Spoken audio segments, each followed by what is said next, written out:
इस मानव के शरीर में है। परशु महापुराण की कथा कहती है कि मानव और महादेव ये दो अलग अलग और दोनों में बड़ा अंतर है, मानव में भी और महादेव में बहुत। मानव का काम क्या है कि वो बस बैठकर दिन भर कुछ ना कुछ अवगुण निकाला करता, दोष ढूंढा।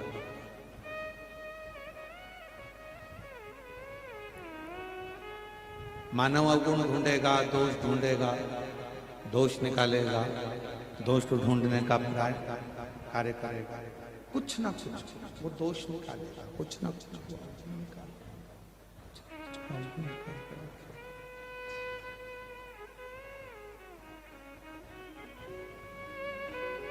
ये मानव अवगुण निकालने का प्रयास करता है, अवगुण निकालता है, पर मानव अवगुणों को ढूंढता है, दोषों को ढूंढता है, किसी के भीतर की बुराइयों को, किसी के भीतर के दोषों को, किसी के भीतर के अवगुणों को ढूंढता है।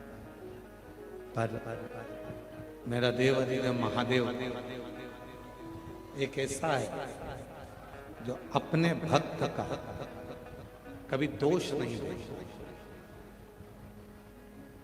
मेरे देव अधिदेव महादेव कभी अपने भक्त के दोष कभी नहीं देखते। मेरे देव अधिदेव महादेव हमेशा अपने भक्त का गुण देखते, अच्छाइयां देखते, पर अवगुण नहीं। और शिव महापुराण की कथा कहती भी है, भगवान शंकर का चरित्र कहता भी यही है, शिव तत्व बोलता भी यही है कि हम जब भगवान शंकर की विरल भक्ति में डूबते जाए, जब हम भगवान शिव की विरल भक्ति में रमते जाए। इनको भेज के साउंड सुनवाओ कैसा चल रहा है इनका साउंड, और इनको मालूम पड़ना चाहिए कि साउंड क्या होता है। भगवान शिव की अविरल भक्ति में जब हम लोग डूबते जाए, भगवान शंकर की विरल भक्ति में जब हम रमते जाए, समाहित होते जाए, तो हमारे भीतर ये भाव होना चाहिए कि हम किसी के दोषों को ना देखें, हम किसी की बुराइयों का ना देखें, हम किसी के अवगुणों का ना देखें। हम यदि देखें तो केवल गुण ही देखें, अच्छाइयां ही देखें। और शंभु शरण पड़ी माऊ घड़ी दुख का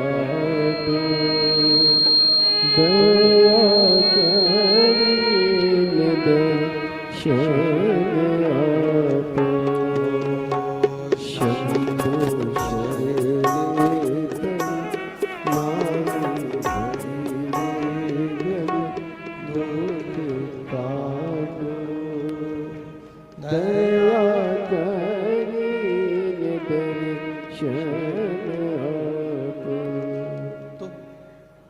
मानव में और महादेव में दोनों में अलग अलग बहुत बड़ा। मानव केवल और केवल बुराइयों को ढूंढने में लगा हुआ,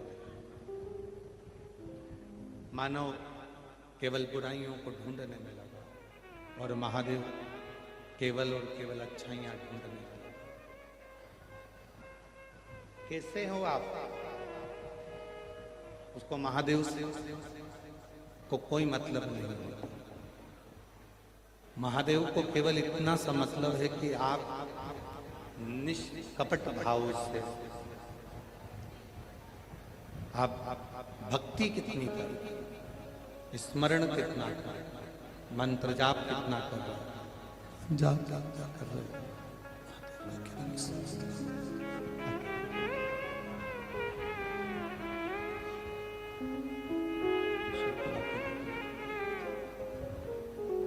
कई लोग कहते हैं कि ये झूठ बोलता है, कोई कहता है कि ये झूठ बोलती है, कोई कहता है ये गलत है, कोई कहता है इसने चोरी कर ली, कोई कहता है इसने निंदा कर ली, कोई कहता है इसने बुराई कर ली, कोई कहता है इसने ये कर लिया, कोई कहता है इसने वो कर लिया। पर शिव महापुराण की कथा कहती है कितना भी पापी से पापी जीव क्यों ना हो, कितना भी पापी से पापी जीव क्यों ना हो, और कितना भी उसने अपनी जिंदगी में पाप कर्म क्यों ना किया हो, पर यदि एकाग्र चित्त से, निर्मल मन से, निर्मल वृत्ति से, निर्मल भाव से शिव की भक्ति यदि उसने करी है तो शिव ने उसको स्वीकार जरूर किया है। शंकर ने उसको छोड़ा, शिव ने उसको स्वीकार किया, शंकर ने उसको छोड़ा नहीं।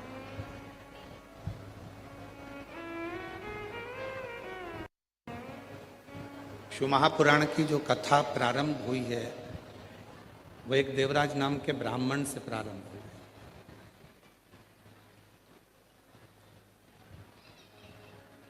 है। नहीं आ रही आवाज?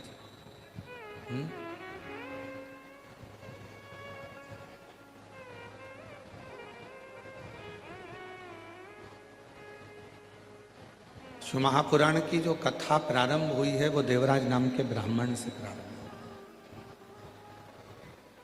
और वो देवराज नाम का ब्राह्मण जिसकी माता शिव के शिवालय से अपने दिन की शुरुआत करती है, जिनकी माता अपने दिन की शुरुआत भगवान शंकर के शिवालय से करती है। और हमने पहले भी कथा में कहा और आज फिर कहते हैं, जिंदगी में कितना भी कष्ट है, जीवन में कितना भी दुख है, जिंदगी में कितनी भी तकलीफ है, जीवन में कितना भी कष्ट क्यों ना हो, कितनी भी तकलीफ क्यों ना हो, फिर भी यदि हम अपने जीवन की शुरुआत, प्रतिदिन की शुरुआत भगवान शंकर के मंदिर में एक लोटा जल चढ़ाकर करते हैं तो हमारा दिन और हमारा जीवन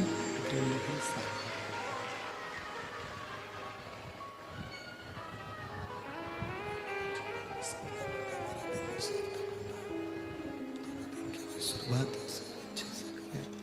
शंकर के मंदिर में जाकर शंकर को जल चढ़ाकर, हम शिव जी को जल चढ़ाकर शंकर के मंदिर में जाकर शिव को जल समर्पित कर कर अपने दिन की और अपने जीवन की शुरुआत करें।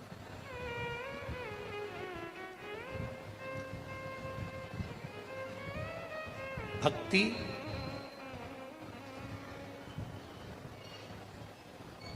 आडंबर से परे होती है। भक्ति में आडंबर नहीं होता, भक्ति में दिखावा नहीं होता।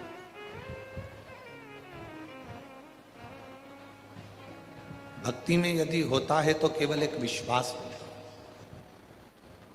और देवराज नाम के ब्राह्मण की जो माँ है वो भगवान शंकर की अविरल भक्ति पर विश्वास करती थी, शिव पर भरोसा करती थी, दृढ़ता रखती थी, भरोसा करती थी, विश्वास रखती थी।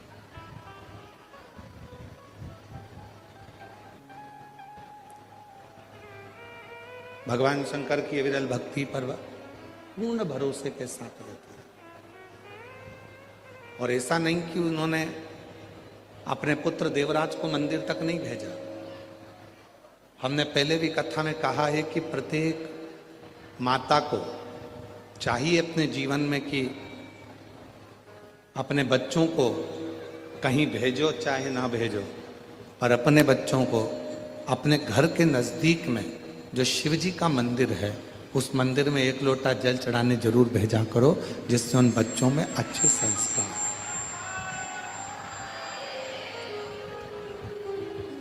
वो बच्चों में अच्छे संस्कार है।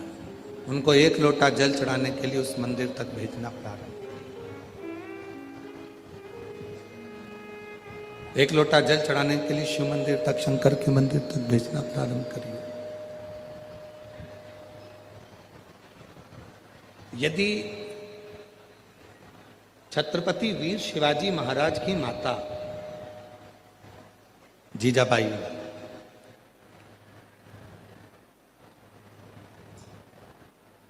अपने बेटे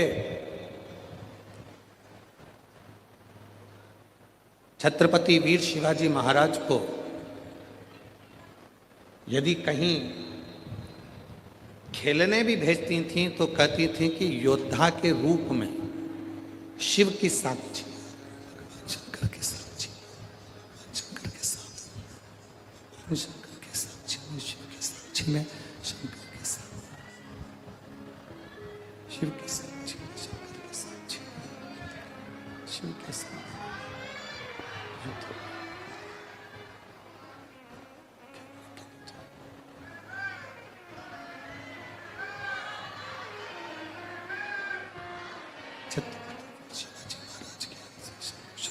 शंभु शंभु शंभु शंभु शंभु शंभु शंभु शंभु शंभु शंभु शरणे पड़ी मांगो घड़ी रे घड़ी दुख काटो दया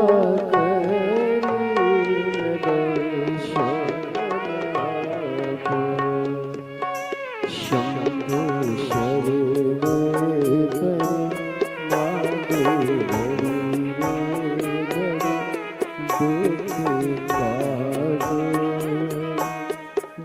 दया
अपने पुत्र देवराज को भी शिवालय तक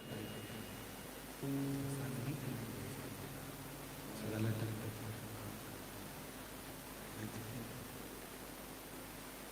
जैसे छत्रपति वीर शिवाजी महाराज की माता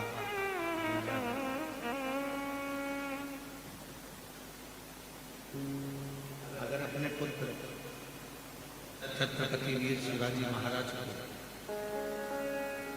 खेलने भी अगर भेजती हैं तो छत्रपति वीर शिवाजी महाराज को जीजाबाई भगवान शंकर की साक्षी में सामने शंकर भगवान का शिवलिंग है, तो शिवलिंग की साक्षी जीजाबाई अपने बेटे छत्रपति वीर शिवाजी महाराज को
छत्रपति वीर शिवाजी महाराज जी की माता जी वीर शिवाजी महाराज को भगवान शिव की साक्षी में खेलने के लिए भेजते हैं। और छत्रपति वीर शिवाजी महाराज एक दिन अपनी माता से प्रश्न करते हैं। छत्रपति वीर शिवाजी महाराज एक दिन अपनी माता से प्रश्न करते हैं, मां, जब दुनिया के सारे बच्चे खेलने के लिए यहां वहां सर्वस्व जाते हैं और आप हमको खेलने के लिए भेजती हो, तो भगवान शंकर के शिवलिंग की साक्षी में भेजती हो। मां, इसका कारण क्या है? आखिर कारण ऐसा क्या है कि शिव जी की साक्षी में, भगवान शंकर की साक्षी में खेलने का यदि कोई अलग फल है तो वो हमें बता। जो जीजाबाई ने कहा अपने पुत्र छत्रपति वीर शिवाजी महाराज से, वो अपने अंदर उतारने वाली बात है। जीजाबाई कहती हैं, शिवा,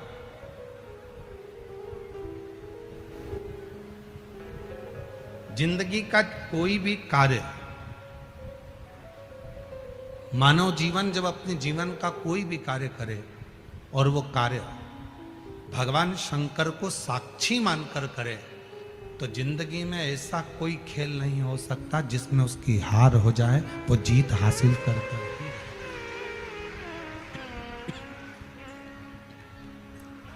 ही जिंदगी में जीत हासिल कर ही रहता है। सजीवन में कोई ऐसा कार्य नहीं हो सकता। बस हर कार्य में शिव को साक्षी रखिए, हर कार्य में भगवान शंकर की साक्षी रखिए। प्रत्येक कार्य में जब भगवान शंकर की साक्षी होगी, प्रत्येक कार्य में जब भगवान शंकर की साक्षी होगी, प्रत्येक कार्य में जब भगवान शंकर को हम साक्षी मानकर कोई कार्य करेंगे, तो वो कार्य सफल जरूर है। ऐसा नहीं कि वो सफल नहीं हो सकता। और हम पहले भी कहे हैं कि जिंदगी में ऐसी कोई कुर्सी नहीं हुई, ऐसा कोई पद नहीं हुआ जिस पद पर, जिस कुर्सी पर आप नहीं बैठ सकते। बस आपकी मेहनत, आपका संघर्ष, आपका संघर्ष, आपकी लगन, आपकी जागरूकता, आपकी लगन, आपकी जागरूकता, आपका संघर्ष, आपकी मेहनत आपको उस कुर्सी तक लेकर जाती है, आपको उस पद तक लेकर जाती है। कई लोग ऐसे भी हैं संसार में जो ये विचार करते हैं कि कहीं हम कर्म करें ही ना, हम कोई कर्म करें ही ना और उसका फल हमको मिल जाए। कई लोग संसार में ऐसे भी हैं जो कर्म करना ही नहीं चाहते और फल पूरा चाहते। पर शिव महापुराण की कथा कहती है कि भगवान देवाधिदेव महादेव की चरित्र आप श्रवण कर रहे हैं। भगवान शंकर ने अपने पुत्र श्री गणेश जी महाराज को भी अगर बताया तो कर्म ही प्रधान बताया।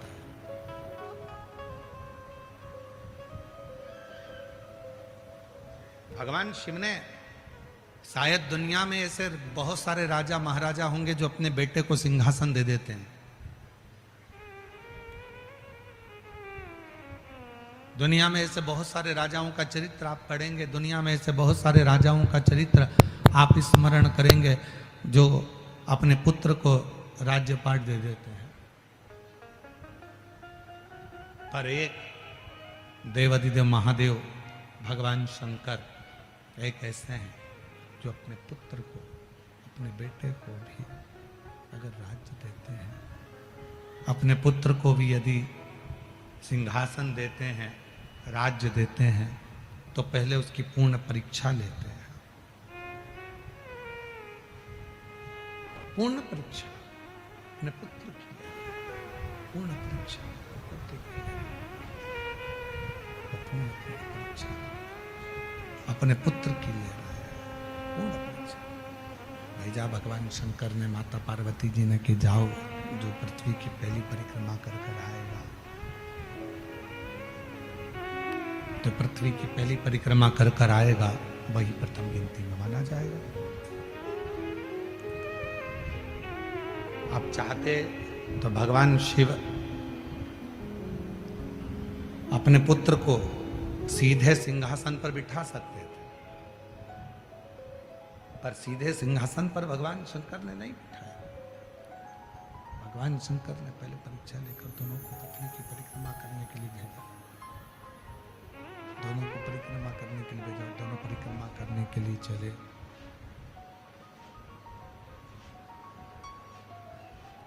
दोनों परिक्रमा करने चले, और जब परिक्रमा कर कर वापिस लौट कर भगवान श्री गणेश जी महाराज आए हैं, परिक्रमा कर कर जब भगवान श्री गणेश जी महाराज पहुंचे हैं,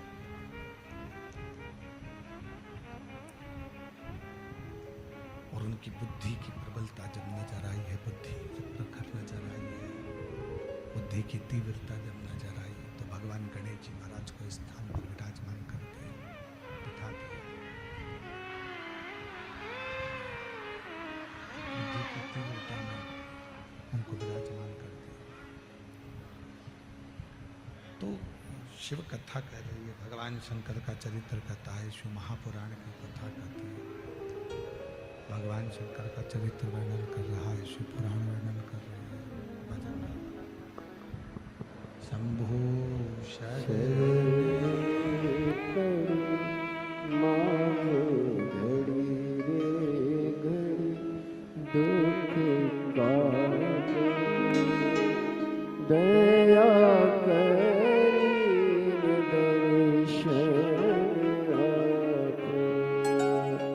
शंभो शरण पड़ मांगो घड़ी रे घड़ी दुख काटो, दया करीन दर्शन आपको। शंभो शरण पड़ मांगो घड़ी रे घड़ी दुख काटो, दया करीन दर्शन आपको। शंभो शरण पड़ मांगो घड़ी रे दुख काटो, दया करीन दर्शन आपको। शिव कथा कर रही है, भगवान शंकर का चरित्र गा रहा, शिव महापुराण की कथा कर रहा, भगवान शंकर का पवित्र चरित्र कह रहा, शिव तत्व कह रहा।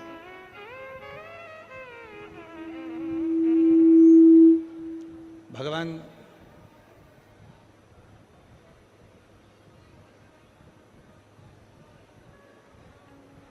देवराज नाम के ब्राह्मण को ऐसा नहीं कि माँ ने शिवालय तक नहीं भेजा हो, भगवान शंकर तक नहीं भेजा हो, वो देवालय तक जाए, उसके लिए माँ ने भी प्रयास करा। छत्रपति वीर शिवाजी महाराज शिवालय तक जाएं, ये माँ जीजाबाई ने प्रयास किया।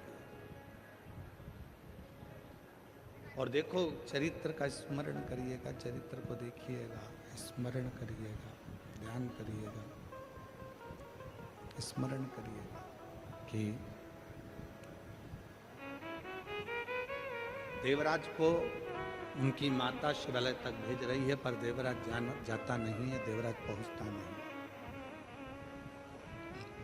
देवराज पहुंचता ही नहीं।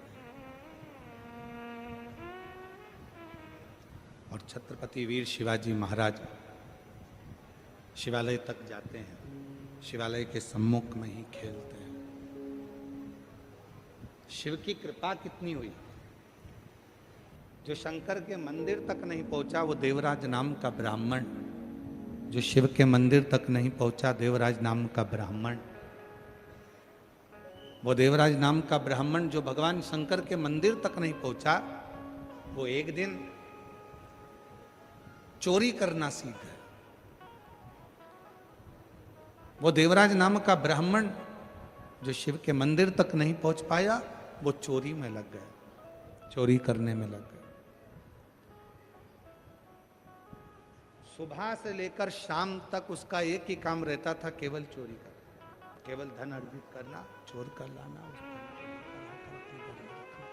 चोरी कर ला कर अपने घर में रखना। देवराज नाम का हमने पहले भी कथा में कहा, फिर कहते हैं कि जिस दिन आपके घर के बच्चे शंकर के मंदिर तक जाने लगे, शिव के मंदिर तक जाने लगे, शंकर की चौखट तक जाने लगे, शंकर के मंदिर तक जब घर के बच्चे जाने लगे, तो समझ लेना कि अब इन बच्चों को हाथ पकड़कर तुमने शिव के मंदिर तक भेजा है, अब ये बच्चे शंकर का हाथ पकड़कर अपनी मंजिल तक जरूर पहुंचेंगे। ये निश्चित है, ये निश्चित है। छत्रपति वीर शिवाजी महाराज की माता जीजाबाई वीर शिवाजी को शंकर जी के मंदिर के सामने बैठकर, भगवान शंकर के मंदिर के सामने बैठकर वहां खेलते हैं, तो भगवान देवाधिदेव महादेव ने छत्रपति वीर शिवाजी महाराज का हाथ पकड़ा और छत्रपति वीर शिवाजी में एक अलग से बल आया।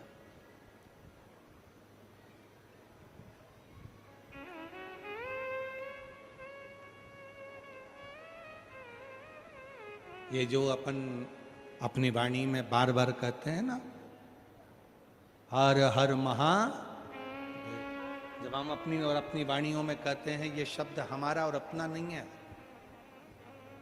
ये छत्रपति वीर शिवाजी महाराज का शब्द है।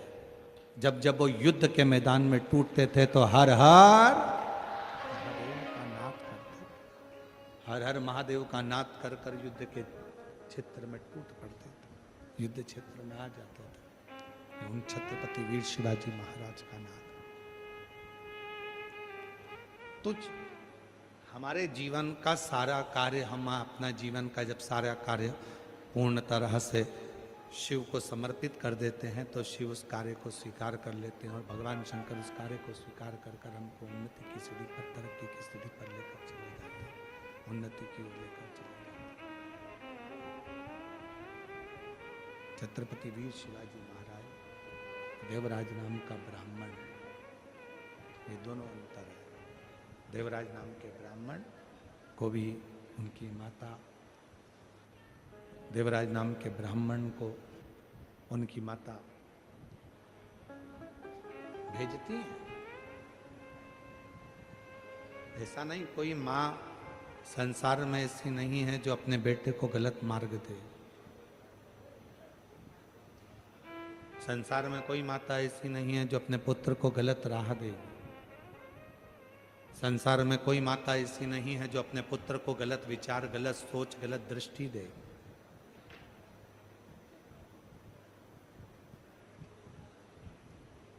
हाँ,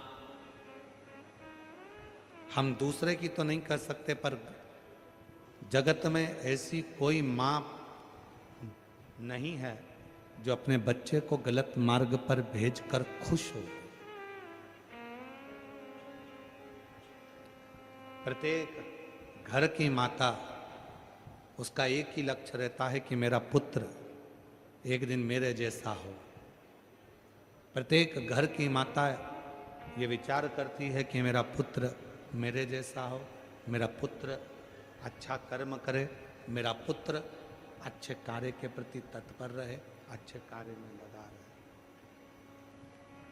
कोई माँ संसार में ऐसी नहीं हुई है, कोई माँ जो अपने बच्चों को गलत राय दे, गलत विचार दे, गलत सोच दे, गलत दृष्टि दे।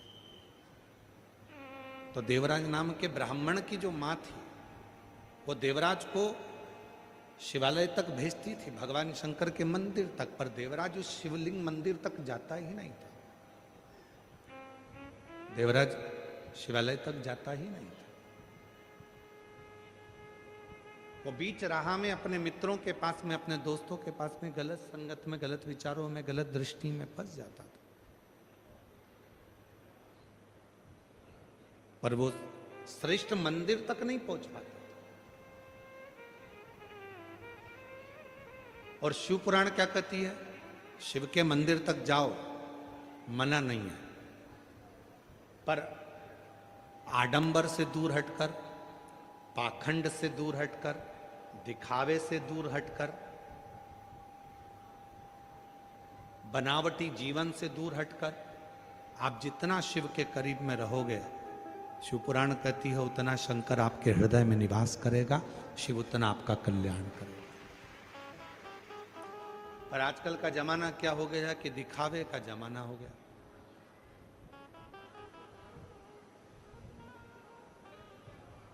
जितना जितना दिखावा करोगे आप उतने श्रेष्ठ कहलाओगे।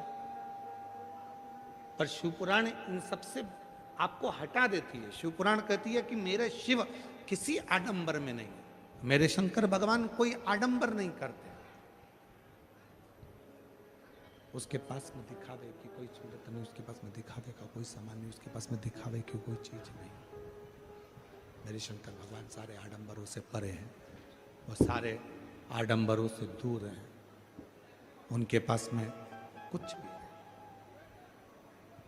मस्तक पर गंगा है, हाथे में डमरू है, त्रिशूल है और तन पर भस्म रमी हुई है। पूरी भस्म अपने तन पर धारण करे,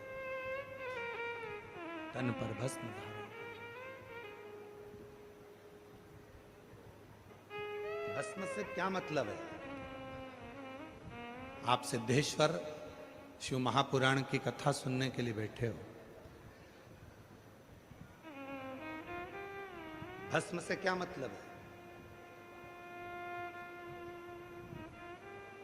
जो हम अलोनी गोबरी की भस्म बनाते हैं, आप लोग जानते हो ना अलोनी गोबरी मतलब गाय ने गोबर करा और गोबर करने के बाद उसको हमने हाथ से ऐसे ऐसे थपथपाया नहीं। गाय ने जो गोबर करा वो सूख गया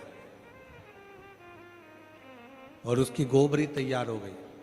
उस गोबरी को हमने सुखाया, सुखाकर उसको जलाया, जलाकर भस्म तैयार कर कर कपड़े से 4 बत्ता कपड़ा कर कर फिर उसको छाना, छान कर जो भस्म तैयार हुई वो भस्म शिव को समर्पित करी।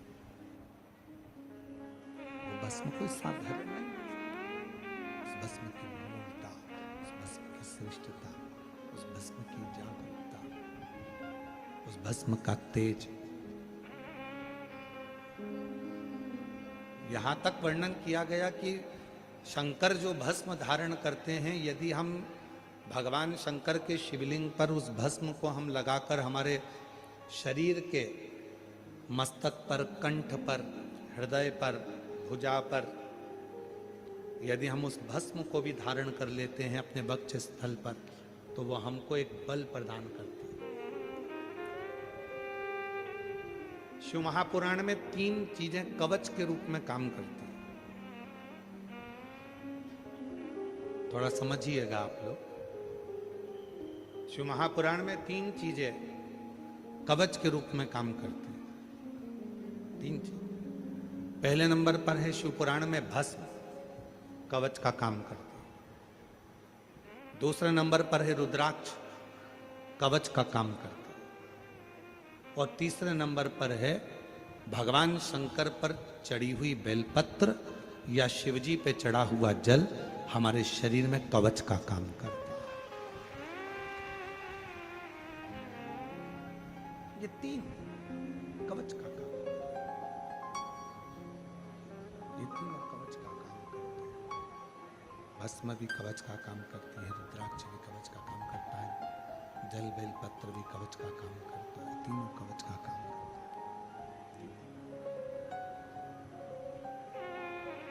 और हमारा निवेदन है आप सभी से, जितने भी शिव भक्त इस कथा को श्रवण कर रहे हैं, उन सबसे हम निवेदन करें कि घर से निकलने से पहले आपके शरीर पर इन 3 कवच में से कोई एक कवच होना चाहिए।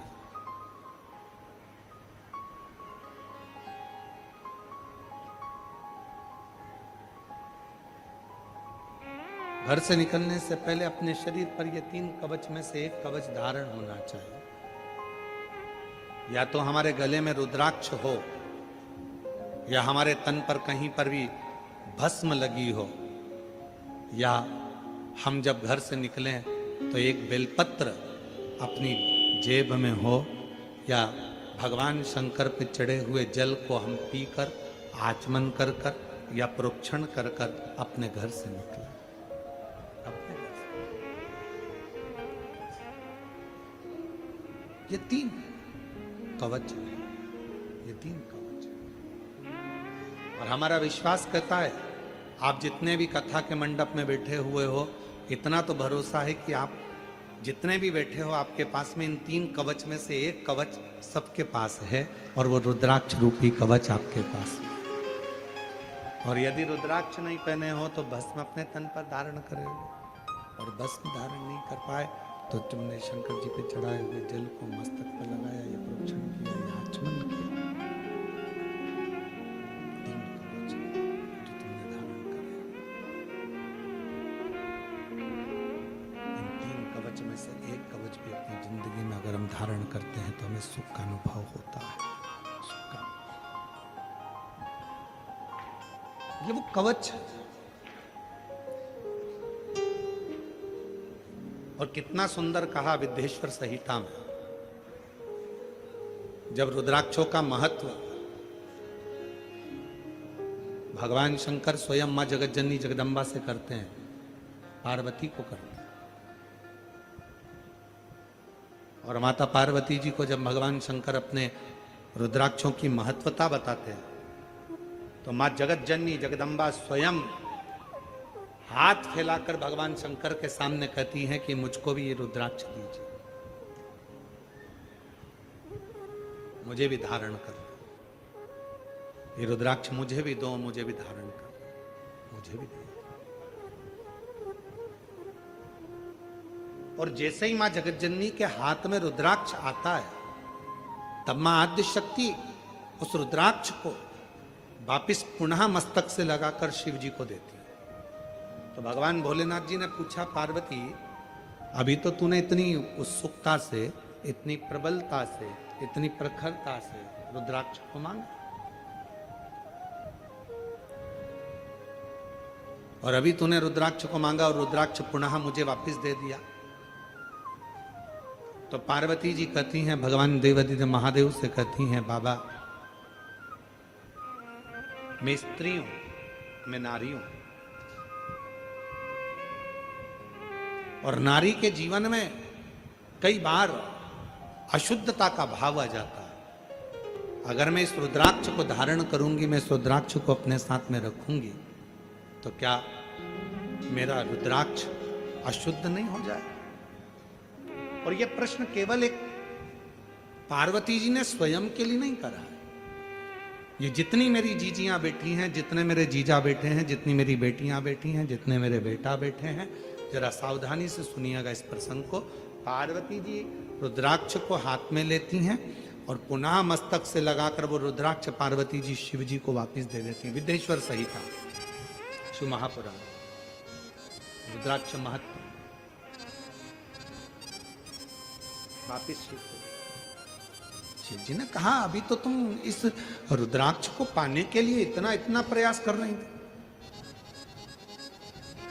इतनी उमंग था तुम्हारे भीतर थी, इतना उत्साह तुम्हारे भीतर था कि ये रुद्राक्ष मुझे चाहिए, ये रुद्राक्ष मुझे दे दो, क्योंकि आपके जीवन के ये 3 कवच जो धारण करता है वो जीवन में सुखी रहता है।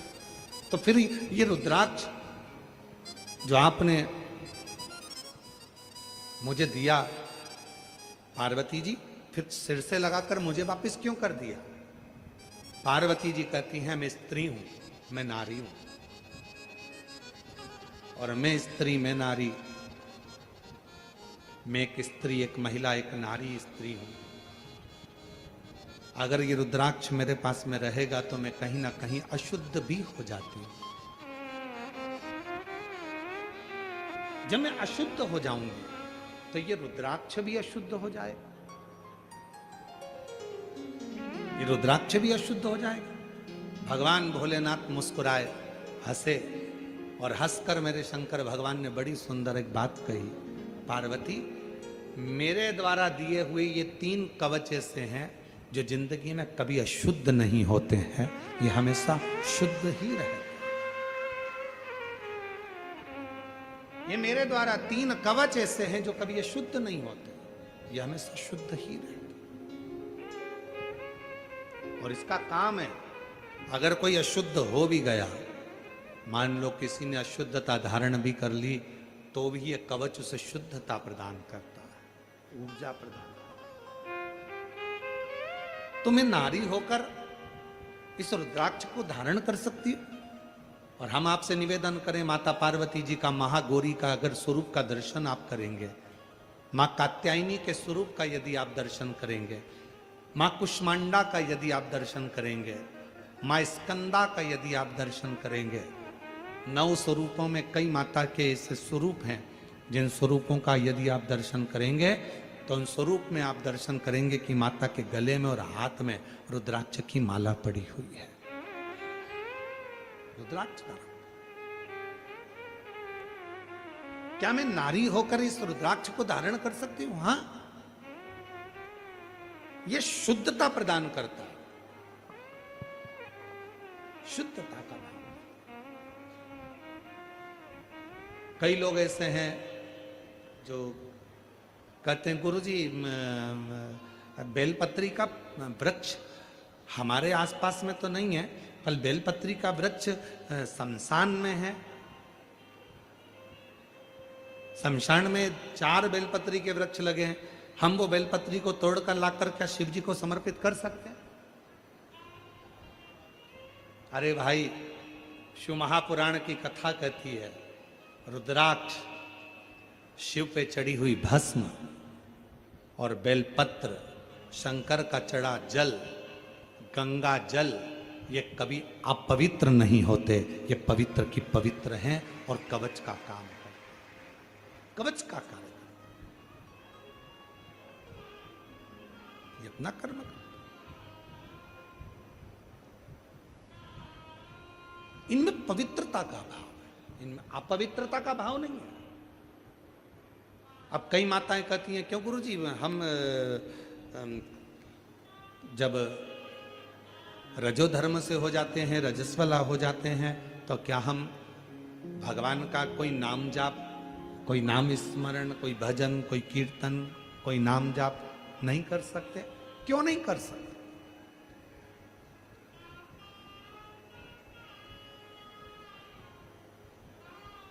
भगवान का नाम चाहे तुम कितने भी अशुद्ध हो, चाहे तुम कहीं पर भी बैठे क्यों ना हो, किसी भी भूमि पर बैठे हो, कहीं पर भी बैठे हो, चाहे कितने भी अशुद्ध क्यों ना हो गए हो, तो भी परमात्मा का नाम लेना बंद नहीं करना चाहिए, परमात्मा का नाम तो लेते रहना चाहिए। परमात्मा के नाम से पीछे नहीं हटना, हमें भगवान का नाम का गुणगान करना है। और कहीं किसी रूप में कोई तुमसे कह दे कि तुम गंगा जी के घाट पर जाकर बैठो, भगवान का नाम लेना, तो वहां ज्यादा बल मिलेगा। कोई तुमसे कहे हिमालय पर जाकर बैठ जाओ, वहां भगवान का नाम लेना तो ज्यादा बल मिलेगा। कोई कहे तुमसे कि तुम तीर्थ में जाकर बैठ जाओ, वहां भगवान का नाम लेना तो ज्यादा बल मिलेगा। शिव महापुराण की कथा कहती है, भगवान शंकर अपनी अर्धांगिनी के साथ, भगवान शंकर अपने बच्चों के साथ, भगवान शंकर अपने पोतों के साथ, भगवान शंकर अपने पड़पोतों के साथ, भगवान शंकर अपनी बेटी के साथ, भगवान शंकर अपने पूरे परिवार के साथ अपने घर में रहते हैं और वहां बैठकर राम नाम का सुमिरन करते हैं और उसका फल प्राप्त करते हैं।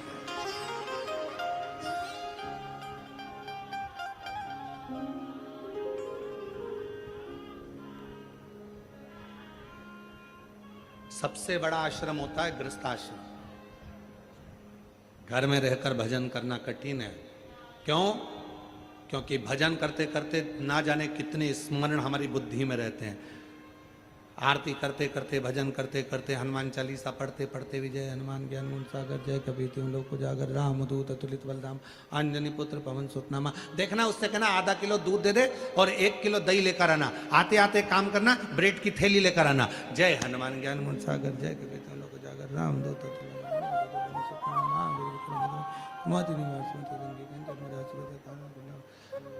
वो काम वाली आई कि नहीं आई, उससे बोलना झाड़ू लगाते लगाते इधर तक आ जाना और बर्तन पूरे साफ कर कर पीछे की ओर रख देना, और उससे कहना कि वो वाइपर पड़ा है उसको उठा के मार देना। जय हनुमान ज्ञानी जय। सबसे बड़ा आश्रम गृहस्थ आश्रम, जिसमें रहकर एक बार भी यदि मुख से राम कृष्ण हरि निकल जाए, राम नाम निकल जाए, शिव नाम निकल जाए, भगवान का नाम निकल जाए, तो समझ लेना कि जिंदगी सार्थक हो गई। सार्थक। हमारे रामकृष्ण परमहंस जी, संत तुकाराम जी, संत नामदेव जी, मुक्ताबाई, मीराबाई, कर्माबाई, प्रहलाद, ध्रुव, भारत की भूमि के जितने जितने विद्वत संत हुए हैं, भारत की भूमि पर जितने जितने विद्वान संत हुए हैं, भारत की भूमि पर जितने जितने साधु सन्यासी तपस्वी साधक उपासक, आप पुराना उठाकर देखिए। आप अगर रामचरितमानस देखेंगे, महाभारत देखेंगे, तो पुराने जो संत साधु जो बड़े बड़े ऋषिगण होते थे, वो ऋषिगण भी जैसे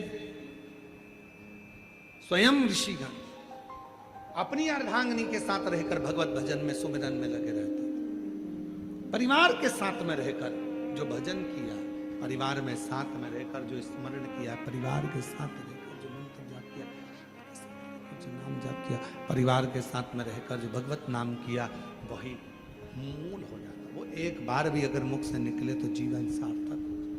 एक बार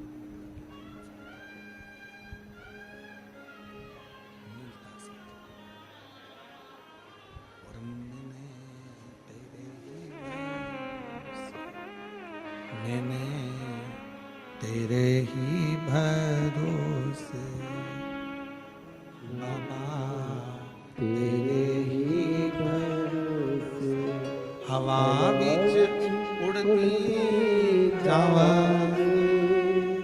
बाबा, डोर है तो छड़ी नाम कटी जवानी, भोले मैं तेरी पतंग शंभो, मैं तेरी पतंग। शिव पुराण कह रही है, भगवान शंकर का चरित्र कह रहा है कि भगवान शंकर कुछ कवच हमको दिए हैं, कुछ कवच हमको दिए। उन कवच को जिसने धारण करा, उन कवच को जिसने पहना, उन कवच को जिसने धारण कर लिया, उसने अपनी जिंदगी को शुद्ध बना लिया, सात्विक बना लिया। तो पहला कवच है रुद्राक्ष, दूसरा कवच है, जम के बोलो, भस्म, तीसरा कवच है बेलपत्र या शंकर जी पे चढ़ा हुआ जल, ये भी कवच का काम करता है, ये भी कवच है, ये सब कवच है।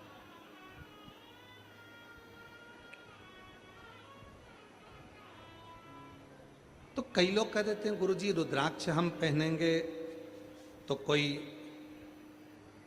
दोष तो नहीं लगेगा। पहले तो एक बात अपने चित्त में उतारिए, जितने भी सिद्धेश्वर शिव महापुराण की कथा को यवतमाल जिले के आरणी में श्रवण करने के लिए आए हैं और कथा के मंडप में बैठे हैं, या टीवी पर या आस्था चैनल पर या सोशल मीडिया पर इस कथा को सुन रहे हो, तो पहले सिद्धेश्वर शिव महापुराण की कथा सुनने से पहले अपने अंदर से एक बात निकाल दो, डर। जहां डर होता है वहां भगवान नहीं होता, और जहां भगवान होता है वहां डर नहीं होता। दो चीजें हैं, अपने भीतर से एक चीज निकालना है तुमको इस सिद्धेश्वर शिव पुराण के प्रथम दिन, अपने भीतर का डर। डर कौन सा? मैं मंदिर में गई, पूजन में ये कमी रह गई, भगवान मुझे पाप देंगे, भगवान मुझे कष्ट देंगे, मुझे दुख देंगे, मेरी पूजन में ये कमी रह गई। मतलब तुम्हारे अंदर डर है कि पूजन में ये कमी रह गई है, भगवान मुझे पाप देंगे। अगर तुम्हारे भीतर ये डर है तो भगवान तुम्हारी पूजन को कभी स्वीकार नहीं करता, याद रखो। भगवान वहां आता ही नहीं, भगवान वहां पहुंचता ही नहीं।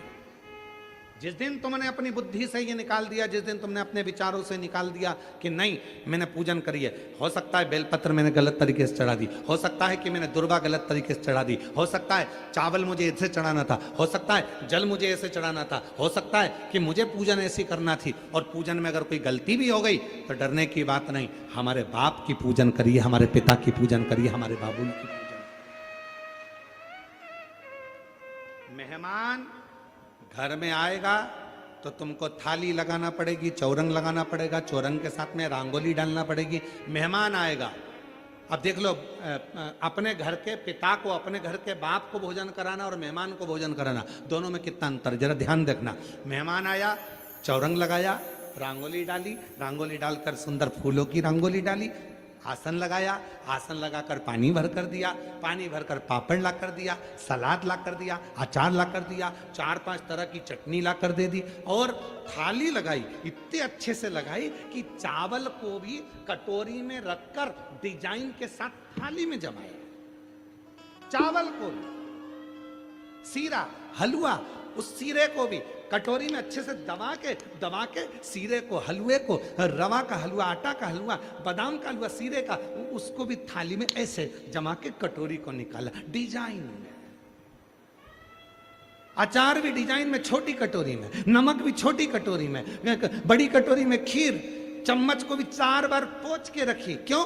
मेहमान आए हैं, गलती नहीं होना चाहिए। मेहमान आए, गलती होगी तो मेहमान क्या कहेंगे, जाकर 10 जगह पर बात करेंगे, और ना जाने कितने सारे शब्द सुनाएंगे, ना जाने कितना अपशब्द कहेंगे, ना जाने कितना ताना देंगे। और मेहमान को तुमने खाना खिलाया बड़े प्रेम से, अच्छा कालीन, आसन, ये वो सब लगाकर, मिर्ची का ठेसा, पूरन पोली, आमठी, और क्या होता है, हाँ जो भी तुम सब बना बनू के बढ़िया जमा के खिलाया। और मेहमान जिम कर चले गए, और अब पापा जिम में बैठे, भाऊ आए, आई भोजन करने के लिए, तब तुमने रंगोली डाली, जम के बोलो, आसन, चौरंग, बोलते जाओ बोलते जाओ, चावल कटोरी में जमा के, बोलो बोलो, नहीं, सीरा कटोरी में जमा के, बोलो बोलो, कुछ नहीं। कटोरी भी बे डिजाइन की, एक बड़ी कटोरी, एक छोटी कटोरी, एक ये वाली कटोरी, एक वो वाली कटोरी, 4-5 तरह की कटोरी, गिलास भी बे डिजाइन का, थाली भी बे डिजाइन की, और ले जाकर भाऊ को, पिताजी को, बाबूजी को, पापा को, पापा, बाबूजी, भाऊ, भोजन, आई भोजन।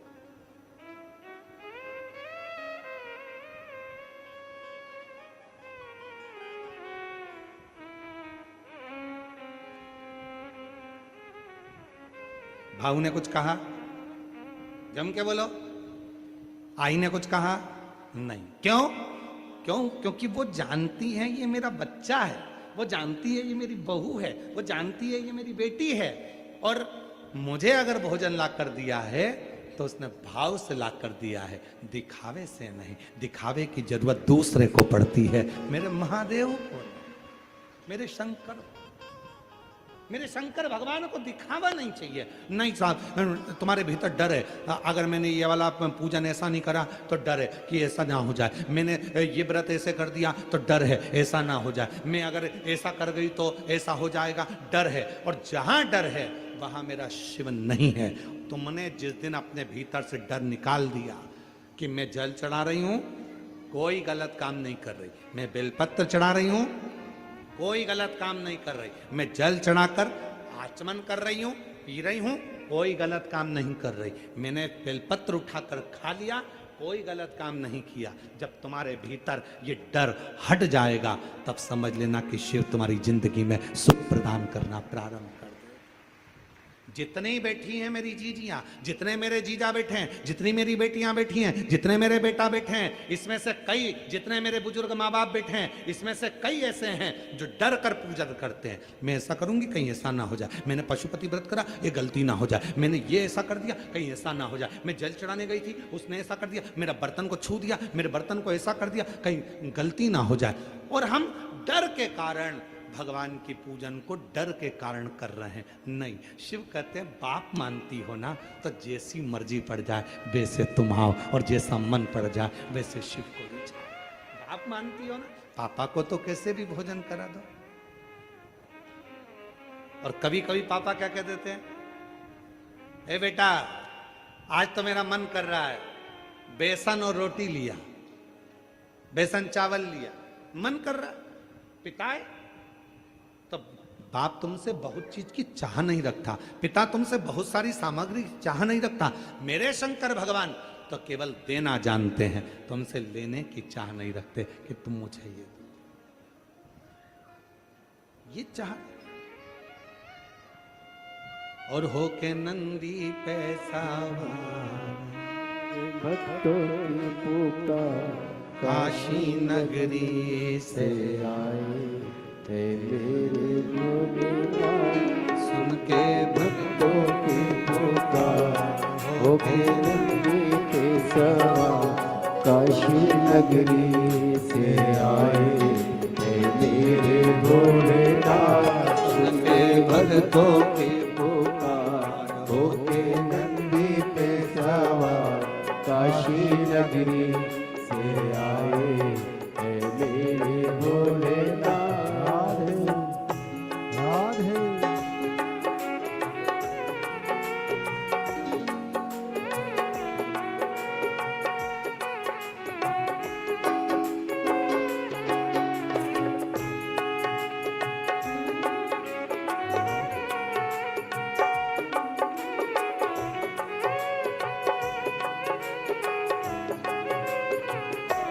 दोनों हाथों से ताली से बजाते